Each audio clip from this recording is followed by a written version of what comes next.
야고보서에서 우리에게 보게 말씀해 주시는 것이 야고보서 2장 1절에 이렇게 말씀하시지요. 내 형제들아, 영광의 주 곧 우리 주 예수 그리스도에 대한 믿음을 너희가 가졌으니, 이것이 모든 것의 핵심이고 또한 전제하에서 모든 말이 되어지고 있는 그 모습인 겁니다. 이것이 없는 모습에서 말이 주어지게 되어진다면 원초적으로 옳지 않은 그러한 모습이 되어지는 겁니다. 그래서 야고보서가 그 야고보, 그가 우리를 향해서 말해주고자 하는 것 또한 예수 그리스도의 믿음으로 인하여 이루어지는 그 일들, 그러한 모습들을 이렇게 말씀해 주시고 있는 거지요. 분명하게 말씀합니다. 영광의 주, 곧 우리 주 예수 그리스도. 그러니까 하나님의 뜻이 나타나게 된 그 예수 그리스도. 그러므로 그 예수 그리스도가 이루신 그 일들이, 그것이 하나님께서 이루시려고 하시는 의다. 그것이 우리를 향한 구원이고 우리를 향한 생명이고 그것이 우리에게 주시는 믿음이다라고 말씀해 주시는 겁니다. 곧 하나님께서 이루신 행함을 그 예수를 통해서 우리에게 보여주셨고 또한 이루어 주신 그 사실을 이렇게 말씀해 주시고 있는 거지요. 그러므로 하나님은 말로만 말하시는 분이 아니라 실질적으로 하나님은 하나님의 일을 이루신 그것을 우리에게 확증해 주셨다라는 것을 이렇게 말하고 있는 겁니다. 그러므로 2장 1절 속에 야고보가 말하려고 하는 그 모든 내용이 다 드러나 있는 겁니다.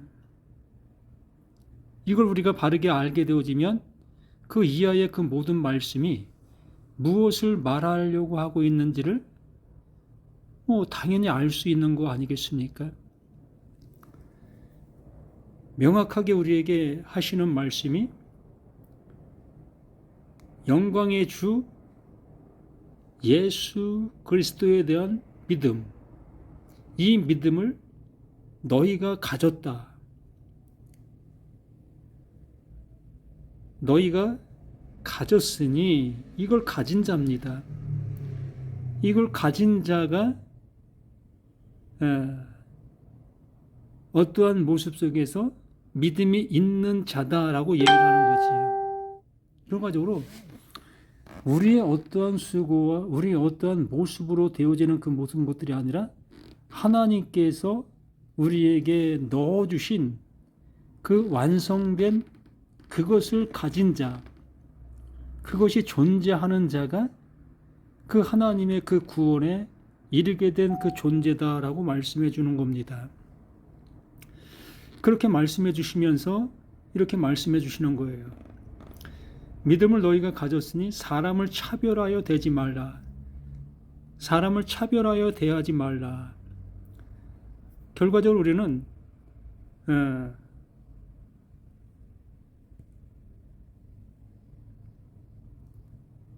사람을 차별하여 대했던 우리 자신들의 모습이었다는 거지요.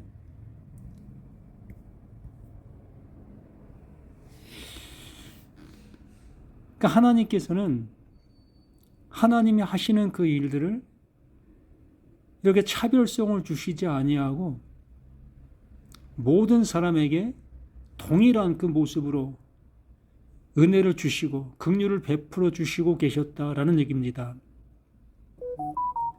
실질적으로 잘났든 못났든 또한 많은 것을 가졌든 많은 것을 갖지 않았든 이러한 모든 여하에 따라서 하나님이 우리에게 주시고 있는 것이 아니라 하나님은 그 예수 그 그리스도를 통해서 하나님이 하시고자 하시는 그 일을 이루셔서 모든 사람들에게 그 은혜를 동일하게 주시고 있었다는 겁니다. 그러므로 너희가 그러한 은혜를 받은 자들이라면 이제 이 말씀들을 어떻게 보고 또 어떻게 행해야 될 것인 것을 알라라는 거지요. 사람을 차별하여 대하지 말라. 만일 너희 회당에 금가락지를 끼고 아름다운 옷을 입은 사람이 들어오고 또 남루한 옷을 입은 가난한 사람이 들어올 때에 너희가 아름다운 옷을 입은 자를 눈여겨보고 말하되 여기 좋은 자리에 앉으소서 하고 또 가난한 자에게 말하되 너는 거기 서 있든지 내 발등상 아래 앉으라 하면 너희끼리 서로 차별하며 악한 생각으로 판단하는 자가 되는 것이 아니냐. 무슨 얘기를 하는 거겠습니까? 하나님의 은혜를 우리의 인간적인 그 사고로 생각하는 그러한 모습들을 버리라는 거겠지요. 우리 인간들의 모든 모습 속에서는 차별성의 모습으로 사람들을 대하고 있었던 우리 자신들의 모습입니다. 지금 현재 우리가 예수를 믿는다 할지라도 이러한 차별성의 모습의 생활들을 늘 하고 있는 우리 자신들의 모습이 아닌가 싶어요. 뭐 교회 안에서든 교회 밖에서든 늘상 우리는 이렇게 차별성의 모습으로 사람들을 대하고 있는 우리 자신들, 뭐 가정에서도 그렇다 볼 수도 있겠지요.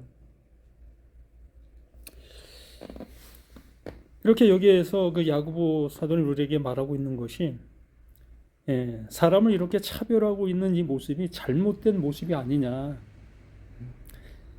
우리의 실상의 모습을 얘기하면서 너희들의 실상의 모습이 이러하지 않느냐. 그러면서 5절에 내 사랑하는 형제들아 들을지어다. 하나님이 세상에서 가난한 자를 택하사, 하나님은 가난한 자를 택했다라고 얘기하는 겁니다. 산상수훈에서 예수님께서 심령이 가난한 자는 천국이 저희 것이다 라고 말씀해 주셨지 않습니까? 그 심령이 가난하다, 늘상 말씀을 드리듯이 그 심령은 영을 일컬고 있는 겁니다. 이 영은 이 숨을 얘기합니다. 그러므로 심령이 가난하다는 것은 영이 가난하다는 것이고, 영이 가난하다는 것은 숨을 멈춘다는 얘기죠. 숨을 안 쉰다는 겁니다. 이게 심령이 가난한 자예요. 나의 숨이 이제 멈춰진 자를 얘기하는 겁니다. 예수님이 자신을 따라오려 하는 자들을 향해서 나를 따라오려거든 자기 십자가를 지고 자기를 부인해다라고 말씀해 주신 것처럼, 나를 부인한다는 것은 나의 숨이 멈춰진 그 존재, 그 상태를 얘기하는 겁니다. 그렇기 때문에 여기서 말씀해 주시는 그 모습도 세상에서 가난한 자를 택하사 자신의 숨이 없는 자, 자신의 생각대로 옳고 그름의 모습을 판단하고 나가는 것이 아니라 하나님께서 주시고자 하시는 대로 그냥 받아 아멘 되어지는 그 상태, 죽은 자에게 그 하나님께서 말씀해 주셨을 때에 그 말씀으로 인해서 새로운 생명의 시작이 될 수 있는 그 상태, 이것을 이렇게 야고보 사도는 우리에게 말해주고 있는 겁니다. 그래서 하나님의 세상에서 가난한 자를 택하사 믿음에 부유하게 하셨다. 그 믿음, 하나님께서 그 예수를 통해서 하나님이 주시고자 하셨던 그것을 이루셨던 것, 이루어 놓은 것, 영원한 것이죠. 그러니까 우리는 알 수도 없고 우리는 우리 힘으로는 얻을 수도 없는 그것들을 그 예수 그를 통해서 이루어 놓으신 그것, 그게 믿음의 부요, 그게 믿음의 하나님께서 믿음 안에 함께 해주고 있는 그것이라는 거죠. 믿음 속에 넣어 놓은 것인 겁니다. 그러므로 믿음의 부요게 하시고 또 자기를 사랑하는 자들에게 약속하신 자기를 사랑하는 것. 이 자기를 사랑한다. 자기를 사랑한다는 게 뭐겠습니까? 그 하나님의 말씀을 하나님께서 원하시는 모습으로 알아듣게 되어지는 것을 얘기하지요. 하나님 뭘 주시려고 하시는지를 알아 그것을 받게 되어지는 자. 주시는 그 하나님의 주심대로 우리는 그것을 받아 우리의 모습이 되어지게 되는 것. 그분이 만드시려고 하신 대로 나는 그분의 만들미 되어지는 것. 그분의 완성이 되어지는 것을 자기를 사랑하는 자들에게 약속하시게 자기를 사랑하는 거지요. 그 하나님을 사랑하는 거지요. 약속하신 나라를 상속으로 받게 하지 아니하셨느냐. 이러한 자들에게 하나님은 하나님의 나라, 그 영원한 것을, 영원한 숨, 푸뉴마 하기오스, 그 진리의 그 숨, 그 생명, 그것을 상속으로 주셨다라고 말하는 겁니다. 그러한 말씀을 이렇게 해주시면서 6절에 너희는 도리어 가난한 자를 업심여겼도다. 가난한 자를 업심여겼다는 겁니다. 우리 실생활 속에서의 모습을 이렇게 말하는 겁니다. 그렇잖아요. 우리의 모든 삶의 모습이 이러하지 않습니까? 내가 좀 가진 것이 넉넉하면 가진 것이 없는 사람들을 향해서 뭐 얕잡아 보고 또 뭐 그냥 대수롭지 않게 대하게 되어지는 그러한 모습들, 우리의 일상의 모습이 이러한 모습들이라는 거예요. 그래서 너희는 도리어 가난한 자를 업신여겼도다. 부자는 너희를 억압하며 법정으로 끌고 가지 아니하느냐. 그들은 너희에게 대하여 일컫는 바 그 아름다운 이름을 비방하지 아니하느냐.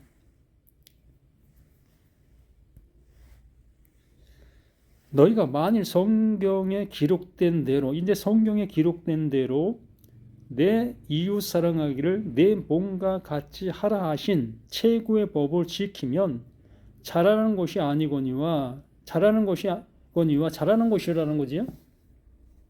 하나님께서 내 이웃을 내 몸처럼 사랑하라라고 말씀해 주셨잖아요. 이것을 그 하나님 자신이 행함으로 보여주셨습니다. 그 예수를 통해서 하나님의 그 크신 사랑을 나타내 보이신 거잖아요. 모든 사람을 대신하여 그 아들을 그 십자가에서 죽이신 그 상태, 이것이 하나님의 나타난 사랑이다라고 말씀해 주셨지요. 이렇게 해주시면서 내가 너희를 사랑한 것처럼 너희도 나아가 이웃을 내 몸처럼 사랑하라 라고 말씀해 주셨던 겁니다. 그 얘기는 즉슨 그 은혜를 받은 그것을 그 은혜로 함께 나눔이 되어져라 라고 말씀해 주시는 겁니다. 곧 하나님의 그 행함과 함께 너희 또한 똑같은 그 행함으로 그 하나님의 일을 증언하라는 겁니다.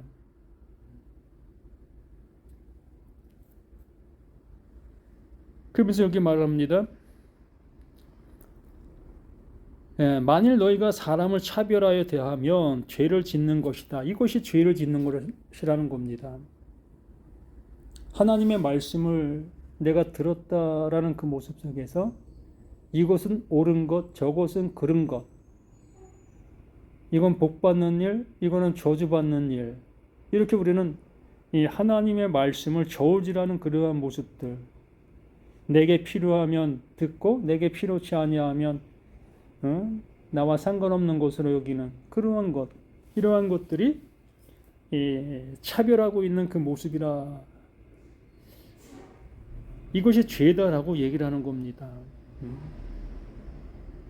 말 그대로 나라는 나의 존재는 이렇게 볼 수밖에 없고 이렇게 행동할 수밖에 없는 나라는 것이 발견되어지 이것이 또한 내가 이렇게 죄인이라는 것을 이러한 말씀들을 통해서 확인되어질 수 있는 나 자신이 되어져야만 비로소 하나님께서 차별 없이 우리에게 주시고자 하시는 그 은혜가 내게 주어지고 있다는 것을 온전히 깨닫게 되어지게 되는 거지요.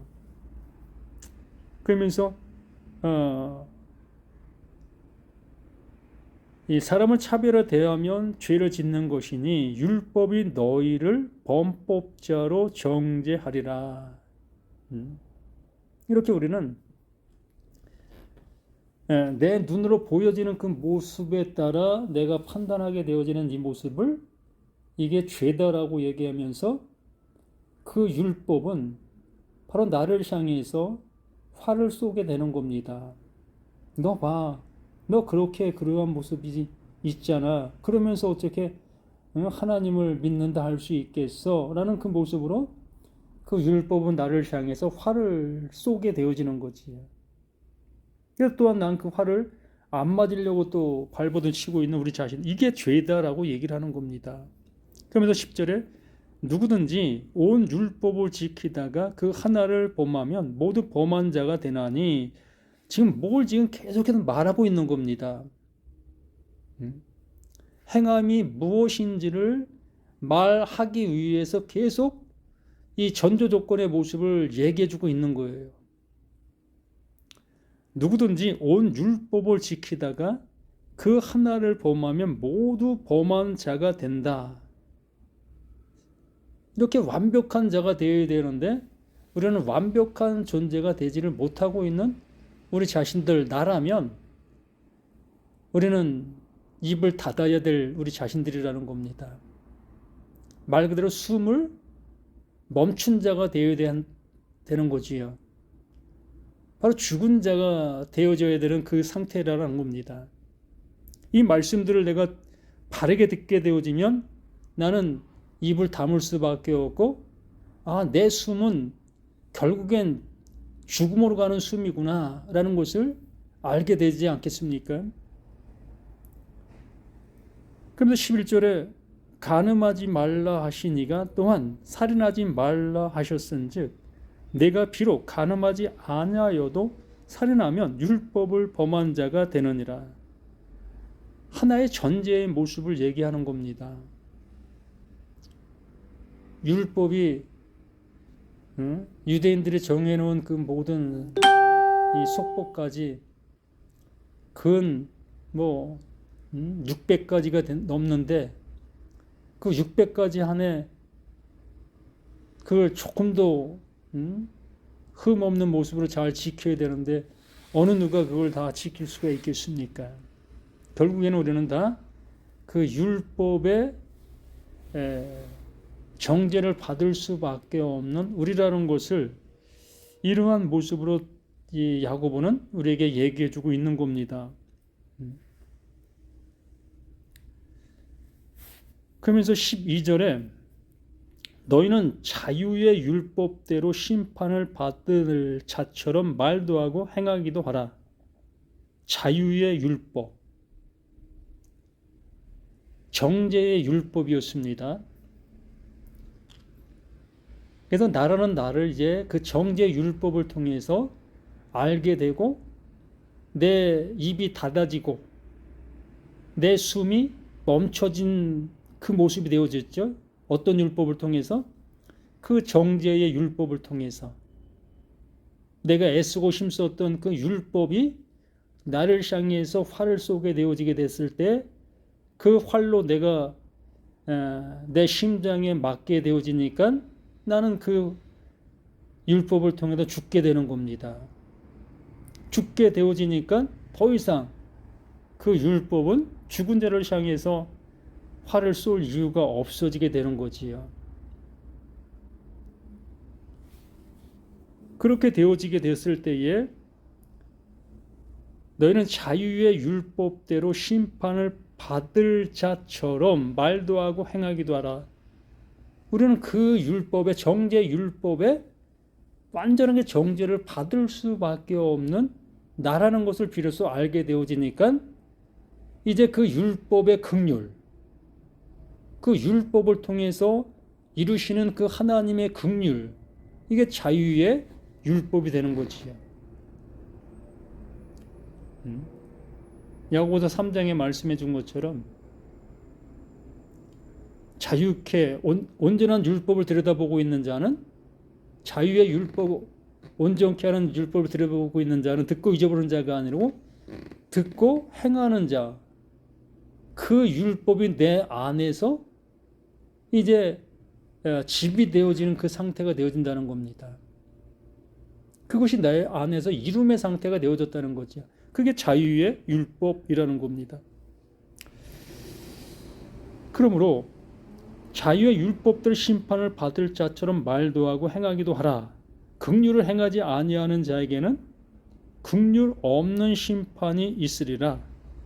긍휼은 심판을 이기고 자랑하느니라.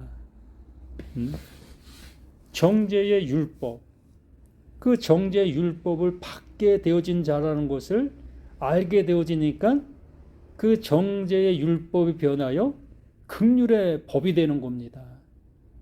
바울이 로마서 8장에서 얘기한 것처럼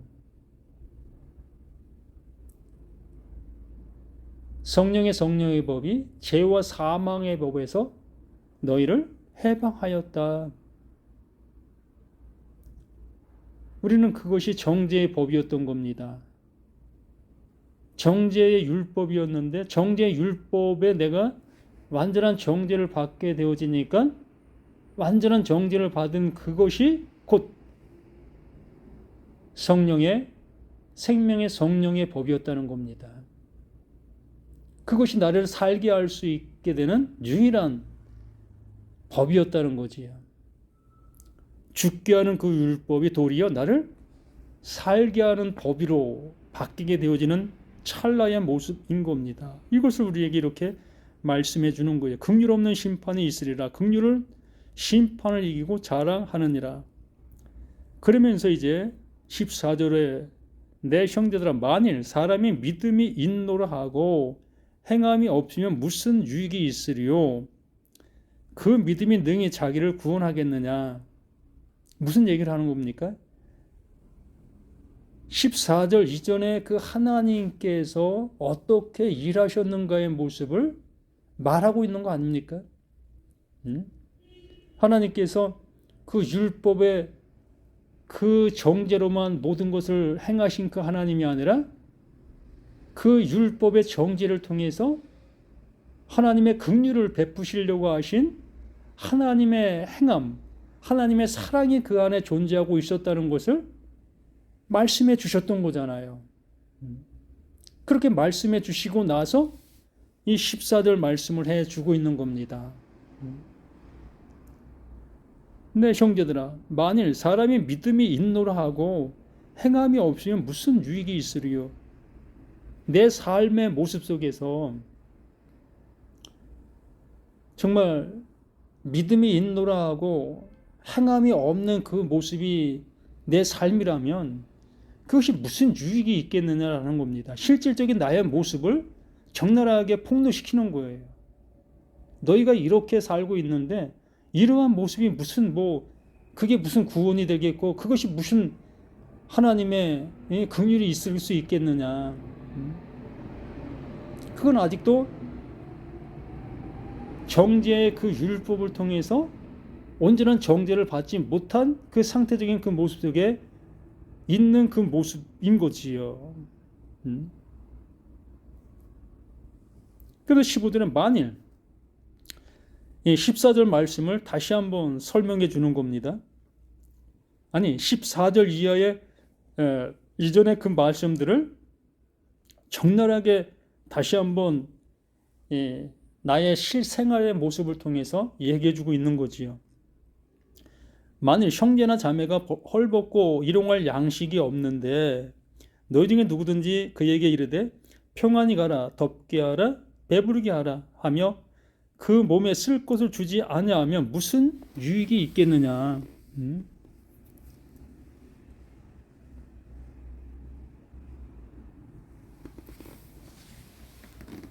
그렇잖아요. 그 형제가 헐벗고 일용할 양식이 없는데 말로만 평안히 가라, 덥게 하라, 배부르게 하라, 이렇게 말로만 하고 있는 그 모습이 무슨 그 형제를 유익한 모습이 될 수 있겠느냐.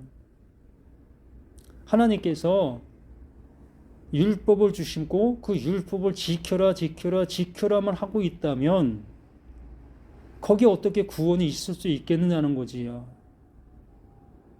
거기는 구원이 절대 있을 수 없다는 겁니다. 심오한 그 하나님의 마음을 이렇게 야고보는 우리에게 담아서 전해주고 있는 거예요. 너희 중에 누구든지 그에게 이르되 평안히 가라, 덥게 하라, 배부르게 하라 하며 그 몸에 쓸 것을 주지 않으면 무슨 유익이 있으리요. 이와 같이 행함이 없는 믿음은 그 자체가 죽은 것이라. 무엇을 말하려고 하고 있는지 우리는 이것을 알아들어야 되는데 그냥 이 눈에 보이는 이 성경의 모습만을 가지고 이봐, 행함이 있어야 구원을 받는 거라고 얘기하잖아. 그러므로 우리는 신앙생활을 잘해야 구원받을 수 있는 거야. 이러한 모습으로 이러한 말을 사용하게 되어지는 겁니다.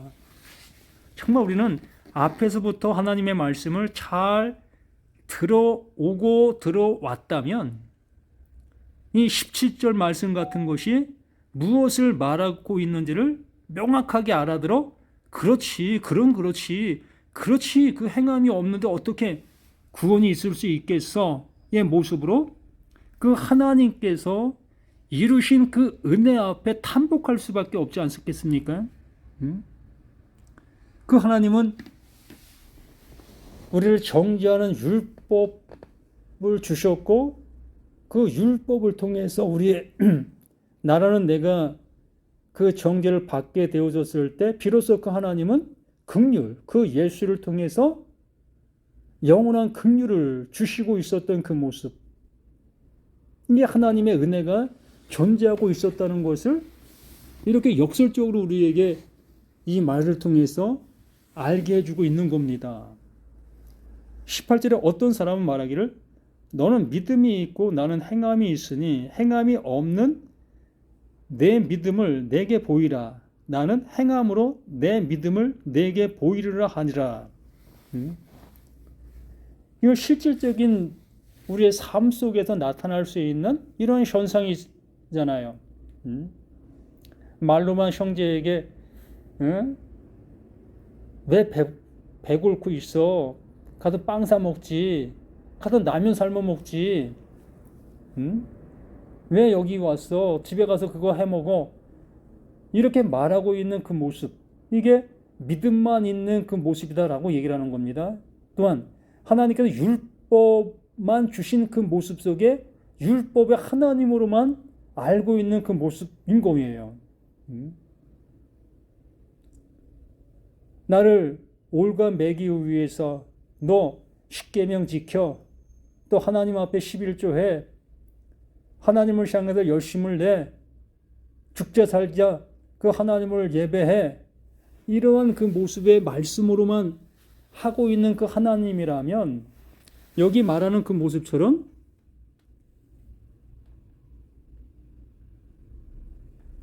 이 믿음만 가지고 있는 그의 모습을 이렇게 표현하는 모습과 똑같은 거예요. 어떤 사람은 말하기를 너는 믿음이 있고 나는 행함이 있으니 행함이 없는 내 믿음을 내게 보이라. 나는 행함으로 내 믿음을 내게 보이리라 하리라. 그러면 분명히 행함이 있는 그 사람이 이기게 되어지지요. 그게 옳은 거니까. 그게 합당한 거니까. 그게 이치잖아요. 배고픈 사람에게 빵을 사줘야 그 배고픈 사람이 배가 채워질 수 있게 되는 거기 때문에. 그러므로 말로만 그 행하는 그것은 아무것도 아니라는 겁니다. 이렇게 행함으로 그에게 빵을 사 주어야만 그 배고픔이 해결되어지는 그 모습에 있는 그 모습을 우리는 그 하나님께서 우리를 향해서 일하고 계시는 그 하나님의 일하심의 모습으로 이걸 알아들으셔야 될 것이라는 거예요.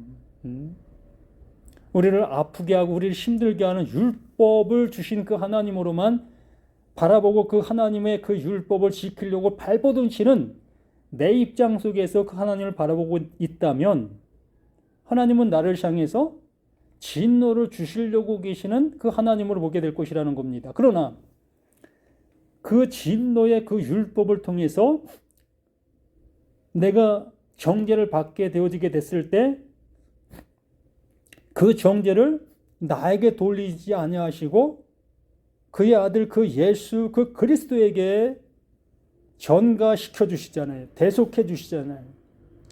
그렇게 대속해 주시는 그 은혜, 그것이 긍휼인 겁니다. 하나님의 행함이심인 거지요. 배고파 있는 그에게 빵을 사서 주는 그것과 같은 그 상태, 그 하나님이신 겁니다. 그것을 우리에게 말씀해 주시려고 하고 계시는 이 야고보 참 대단한 그 깊이의 말씀을 우리에게 주고 있는 거예요. 그러므로 행함이 없는 그는 분명히 넘어질 수밖에 없어요. 그 형제에게 정말로 그 돌 맞을 그 모습이 될 수밖에 없는 거지요. 그래서 19절에 이렇게 하지요. 내가 하나님은 한 분이신 줄 믿느냐? 잘 하는도다. 귀신들도 믿고 떠느니라. 아, 허탄한 사람아, 행함이 없는 믿음이 헛것인 줄을 알고자 하느냐? 행함이 없는 건 헛것이잖아요. 당연한 것 아니겠습니까? 하나님께서 율법만 우리에게 주셨다면 그 율법을 통해서 뭘 어떻게 하라고요?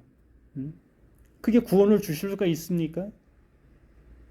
그렇지 않다라는 거지요.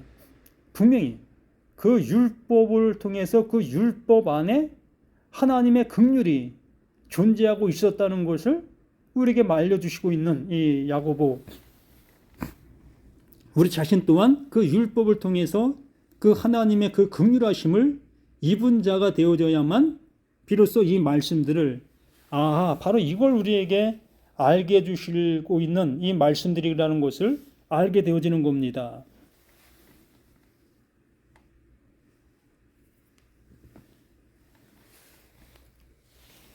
그러면서 이제는 그 21절에 이 아브라함 얘기를 하죠. 우리 조상 아브라함이 그 아들 이삭을 제단에 바칠 때에 행함으로 의롭다 하심을 받은 것이 아니냐. 당연하잖아요. 내 독자 이삭을 바쳐라. 아브라함을 향해서 얘기했을 때 예, 바치겠습니다. 그 말로만 했다면 그게 무슨 행함이 있는 것이 되겠습니까? 하나님의 구원을 입을 만한 무엇이 될 수가 있겠습니까? 분명히 아브라함은 하나님이 말씀해 주신 그 모습대로 독자 그 이삭을 모리아산으로 데리고 가서 제단에 올려놓고 칼을 내리치지요. 완전한 행함이지요. 그의 믿음과 행함이 똑같은 모습으로 나타난 그 상태지요. 이러한 것처럼 하나님은 이렇게 똑같이 이러한 모습으로 정확하게 하나님은 일하고 계시다는 것을 말씀해 주시는 거예요. 아브라함의 그 모습을 나타내 보시려고 하시는 것이 아니라 그 아브라함의 그 모습을 통해서 하나님의 그 정확성, 일하심의 모습을 우리에게 알게 해주시려고 하시는 그 아브라함의 그 시청각의 그 모습인 겁니다. 그 시청각의 모습을 그냥 또 시청각의 모습을 하나님의 말씀이다라고 생각하고 이것 봐, 하나님께 바치라고 얘기하잖아. 그러므로 집 팔아서 바치고 통장에 있는 돈들 다 끌어다가 바쳐. 이게 믿음을 보이는 거야? 참으로 어리석잖아요. 하나님께서 이렇게 말씀해 주시고 있는 이 말씀의 내용을 알아야 될 것인데 내용을 알려고 하지 아니하고 정말 나에게 어떠한 유익한 그러한 방향으로 이 말씀을 사용하고 있는 그 사용의 논리감으로 놀아나고 있는 우리 자신들의 모습이 되어서야 되겠습니까? 명확하게 말씀해 주시고 있는 겁니다. 우리 조상 아브라함이 그 아들 이삭을 제단에 바칠 때에 행함으로 의롭다 하심을 받은 것이 아니냐. 내가 보거니와 믿음이 그의 행함과 함께 일하고 행함으로 믿음이 온전하게 되었느니라. 하나님께서 말씀해 주신 그 율법을 통해서 우리가 정죄를 받게 되어졌을 때에 하나님은 그 말씀하신 정죄 율법을 통해서 그 율법이 나를 나를 싸매 주시는 그 생명의 성령의 법으로 나를 온전케 해주시는 그 말씀이었다는 겁니다. 죽은 자를 살리시는 거예요. 정죄의 그 율법을 통해서 정죄를 받게 되어지니까 정죄의 그 율법, 정죄를 통해서 죽게 되어진 그 말씀을 통하여 나를 살리시는 그 정죄의 그 말이 되는 겁니다. 그걸 몰랐을 때는 그게 정죄의 말로만 나를 향해서 활을 쏘는 그 율법이 되었지만 내가 그 율법을 통해서 죽게 되어지게 됐을 때에 죽게 된 그 율법이 곧 나를 살리는 생명의 법이 되는 거예요. 그 말씀이 나를 살리는 겁니다. 너 죽었어? 그러므로 너 이제 산 자가 되는 거야. 창세기에 선악을 알게 하는 나무의 실과를 먹지 말라.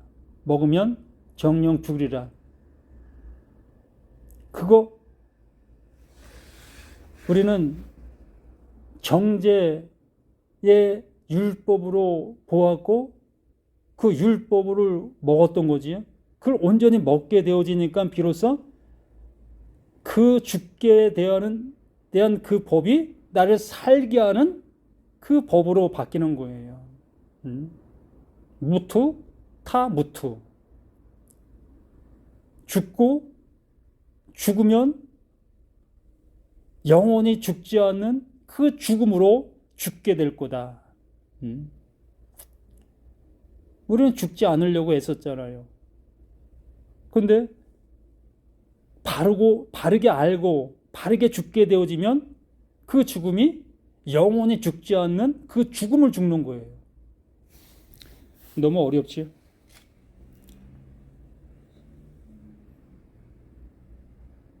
내가 보거니와 믿음이 그 행함과 함께 일하고 행함으로 믿음이 온전하게 되었느니라. 이에 성경이 이른바 아브라함이 하나님을 믿으니 이것을 의로 여기셨다는 말씀이 이루어졌고 그는 하나님의 벗이라 칭함을 받았느니라.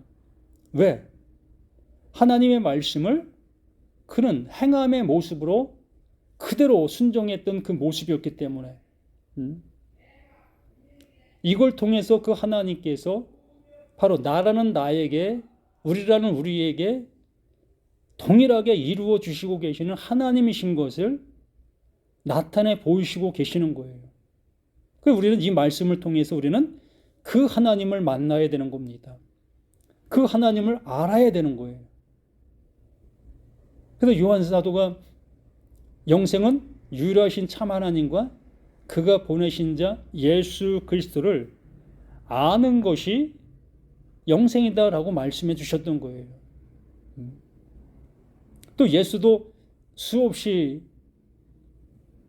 얘기하는 것 속에서 너희가 바라는 그가 바로 나야, 내가 바로 그야 라는 그 표현도 해 주셨던 그 말씀들.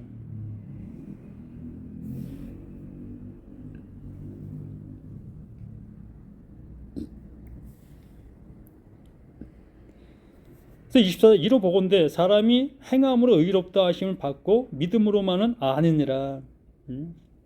그러므로 우리는 이 세상 속의 그 이치, 말로만 행하는 그 모습이 아니라 분명히 행함이 뒤따라야만 그 당사자에게 유익한 그 모습이 주어질 수 있는 그 모습처럼 하나님은 분명하게 우리에게 이루시고 계시는 그 이름이 존재하고 있었다는 것. 그러므로 우리는 율법, 그 말하고 계시는 그 말만 바라볼 것이 아니라 그 말 속에 그 하나님께서 이루신 그 행함, 완전케 해두신 그 완전함, 그것을 바라보고 그것을 아멘으로 영접하는, 내 안으로 품는 그 모습이 되어야 되는 겁니다. 이걸 영접했다라고 얘기를 하는 거예요. 이걸 행함을 입었다. 행함이 되어졌다. 이게 믿음이 있는 자다. 야고보서 2장 서두에 말씀해 주신 그 말씀 뭡니까? 내 형들의 영광의 주 곧 우리 주 예수 그리스도에 대한 믿음, 이게 그걸 얘기해 줬던 거예요. 이것을 계속 2절부터 24절까지 26절까지 이걸 계속해서 얘기해 주고 있었던 겁니다.